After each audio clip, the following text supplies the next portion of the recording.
Imagine a boxing ring, two fighters circling, one lunges, desperate, predictable, the other, calm, waits. Then, bam, a knockout punch. Life's like that, people. We're all fighting for something. Power, love, success. But most of us are swinging wildly, chasing after shadows. What if I told you there's a better way? A way to flip the script and make them come to you. That's what we're diving into today, people. The power of attraction, the art of the draw.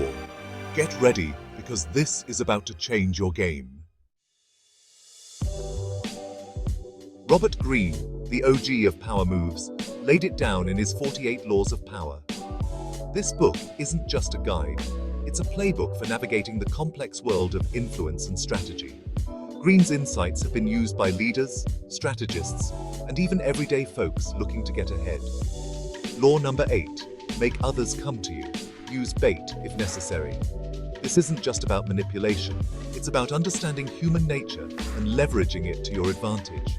Think of it as a chess game where every move is calculated. See, when you're chasing, you're already at a disadvantage. You're desperate, predictable, weak.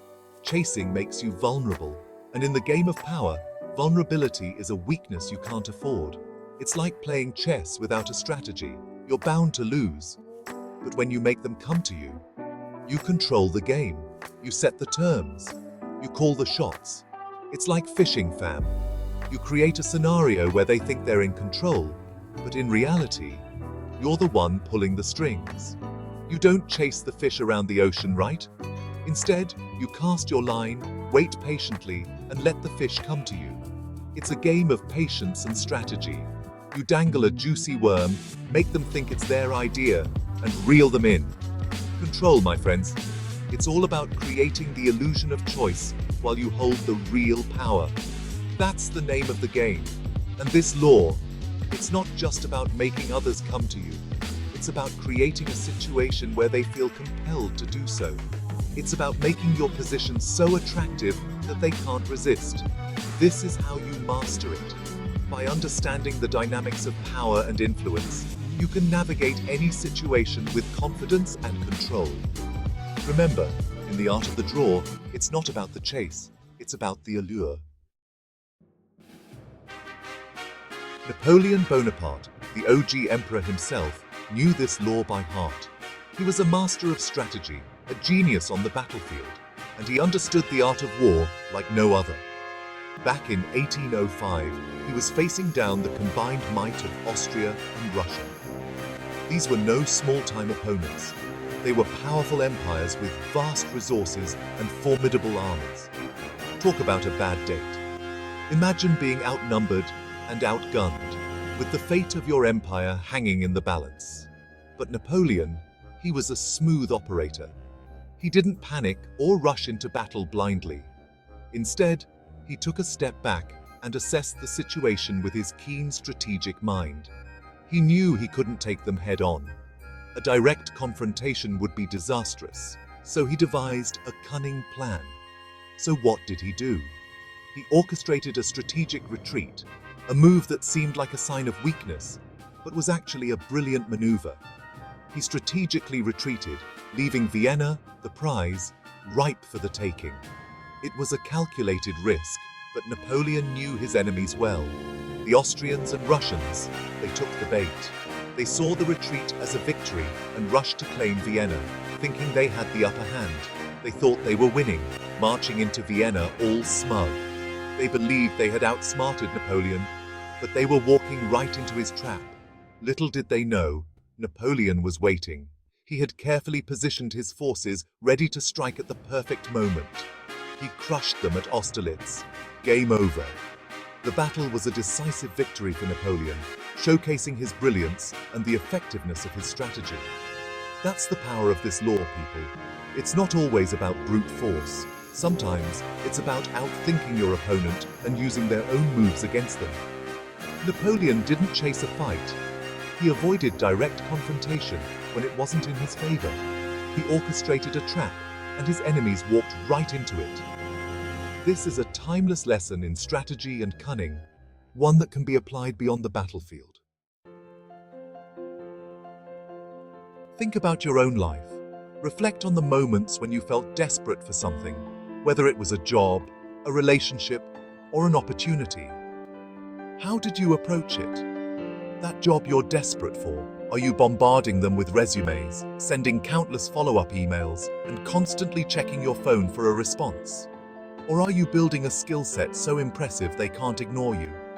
Are you investing time in learning, growing, and becoming the best in your field so that your work speaks for itself? That relationship you're chasing, are you showering them with gifts, trying to buy their affection and constantly seeking their approval? Or are you being your best self, radiating confidence and making them crave your attention? Are you focusing on your own happiness and growth, becoming someone who naturally attracts others? If you're chasing, you're playing the wrong game. Chasing often leads to frustration and disappointment because it comes from a place of lack and desperation. It's time to flip the script. Change your approach and mindset. Instead of chasing, focus on becoming the best version of yourself. Become the prize, not the pursuer. When you work on yourself, build your skills, and exude confidence, you naturally attract opportunities and people. Remember, people are drawn to value, to power, to things they perceive as just out of reach. They are attracted to those who have something unique and valuable to offer. Make yourself that, and watch how the game changes. When you become the person others want to be around, opportunities will come to you effortlessly. Focus on your growth, and the rest will follow. Section 5. Become the prize.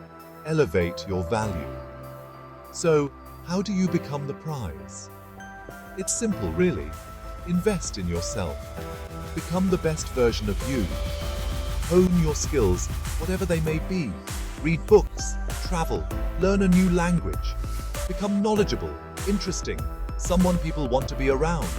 Confidence is key, people. Walk like you own the room, even if you're renting a corner. Believe in yourself, and others will believe in you too.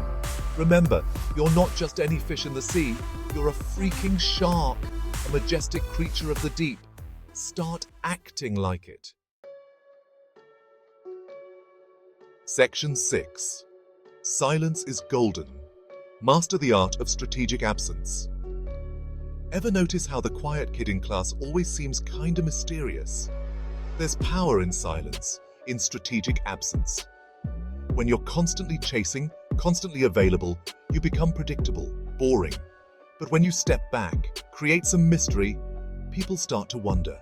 Don't be afraid to say no, to set boundaries. Don't be afraid to walk away from situations that don't serve you. Remember, scarcity creates value. Make yourself a limited edition and watch how people line up to get a piece. Section 7. Bait and switch. Lure them in. Now, I'm not saying you have to be a manipulative jerk, but sometimes you've got to dangle a little bait to get what you want. Think about it. What are people drawn to? Opportunities, connections, a chance to be part of something bigger than themselves. Create that. Showcase your skills, your network, your vision. Make them see the potential in being aligned with you. Remember, people are always looking for an advantage. Make them see you as the key to their success, and they'll be knocking down your door. Section 8. The power of patience. Playing the long game. This ain't a microwave meal, people. This is slow-cooked barbecue. It takes time to build that irresistible aroma to make them salivate at the mere thought of you. Don't get discouraged if you don't see results overnight. Rome wasn't built in a day, and neither is a power player. Trust the process. Stay consistent with your self-improvement, with your strategic silence, with your carefully crafted bait. The longer you play the game, the more irresistible you become. Section 9. Unleash your inner strategist. There you have it, people. Robert Greene's law number 8. Make them come to you. It's not about being manipulative, it's about being strategic. It's about taking control, playing the long game, and ultimately getting what you want out of life.